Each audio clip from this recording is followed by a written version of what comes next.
Hi all, I'm Daniel, and I know for sure that all girls want money and nothing more. When I first met Tammy, I immediately realized that she was special. You see, she was a rare girl gifted with a natural beauty. She had nice hair, a pretty nose, and a very nice figure. Besides, she was funny and smart. My friends tried to talk me out of dating her.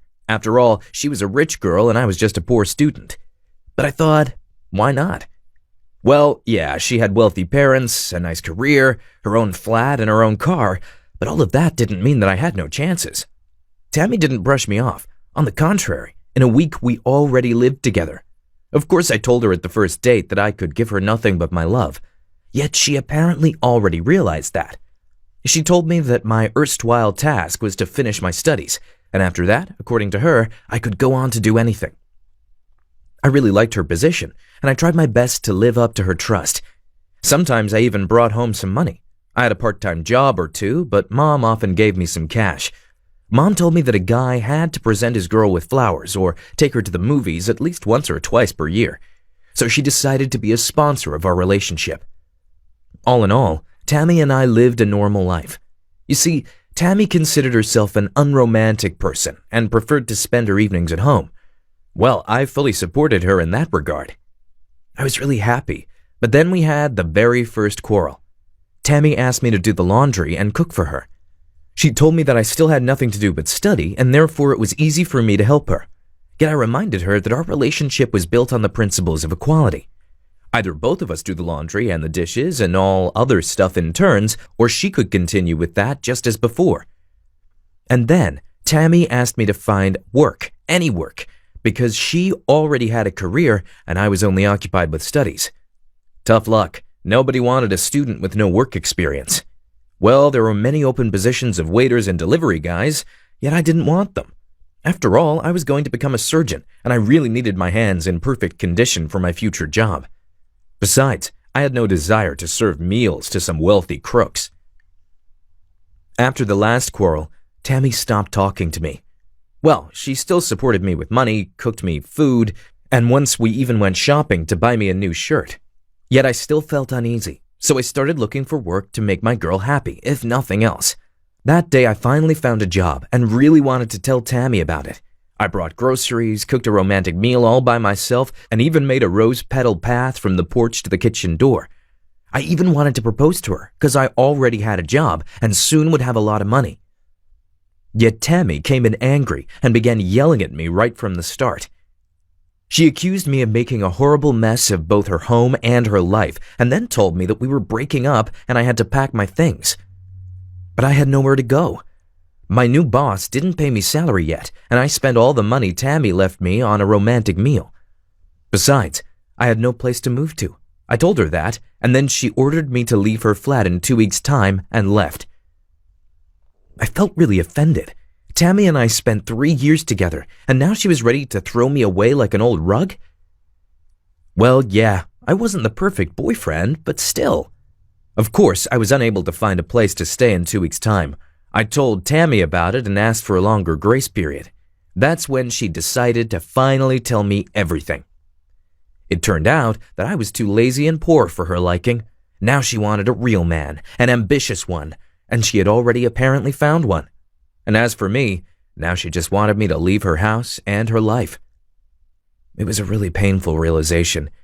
She used me for 3 years straight, and now she decided that I was too poor for her, and immediately found herself a new chew toy and threw me away. And she even dared to tell me that I wasn't a real man, after all that I've done for her. I was incredibly angry, and really wanted to teach Tammy a lesson or two. The only reason I stopped myself from doing so was her new boyfriend. You see, he waited for her outside the house, and he looked really massive and strong, and I didn't want any broken bones. So I just packed my things while Tammy looked at me with contempt.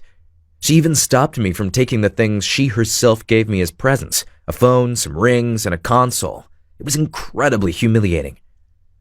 Well, I sold the clothes she brought me because I didn't need those anymore, and those were all brand clothes, and moved back to my mom. Mom helped me and was really sorry that the girls nowadays needed only money. Now I'm looking for nice work and stopped even thinking about girls. I don't really want to be disappointed by those harpies again.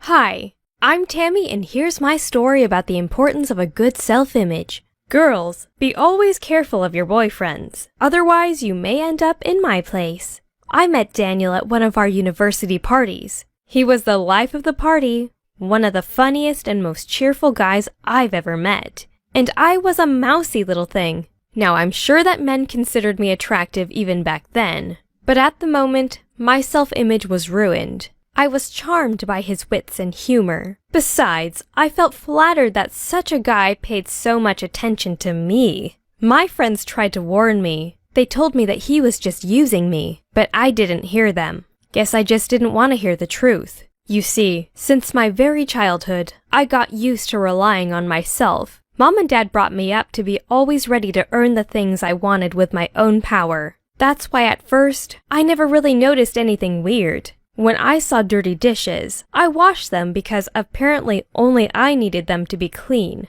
I got used to the role of a breadwinner and considered myself a horrible person when I didn't earn enough to abide to Daniel's every whim.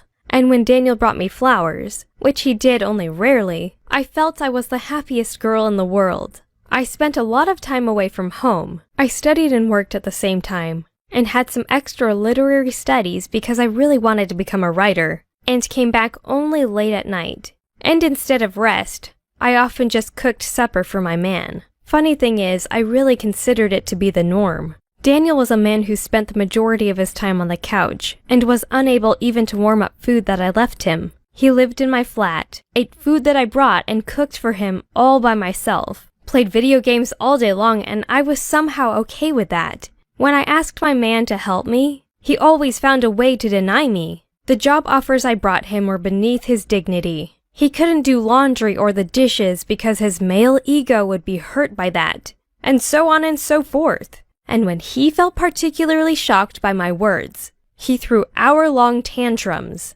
I've spent 3 years living in this nightmare. 3 years of being Daniel's personal handmaiden. 3 years of breaking up with my friends, catering to each and every of his whims, transforming myself into a powerless, wordless servant. Just think. Even then, he always found something wrong in my actions. He always complained and told me how much I wronged him. He tried to pass as a victim himself. It was Chris who made me realize the horror I've been living in. That man drove me home when my own car broke down. Suddenly, he started courting me. I was stalwartly loyal to Daniel at the time, yet something in Chris's words finally woke me up.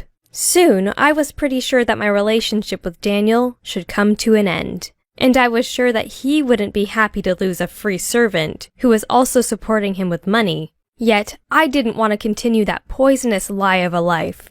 I wanted my own life back. That very evening, I told everything to Daniel and asked him to leave my flat. Yet he became so bold over the years that I literally had to punch him out of my own flat. And he still accused me of being an opportunistic witch. Imagine that. A man who spent 3 years laying on the couch playing video games, eating and doing nothing else, accused me. Even after our breakup, I still received horrible news about him. For example, it turned out that my beloved dropped his university half a year after the start of our relationship and lied about that to me for all that time. Also, he didn't have any part-time jobs. He just borrowed money from his friends and mom and later returned debts from my funds. So in fact, he brought me those few gifts using my money. And the icing on the cake? His mom continued making angry calls to me for half a year after our breakup.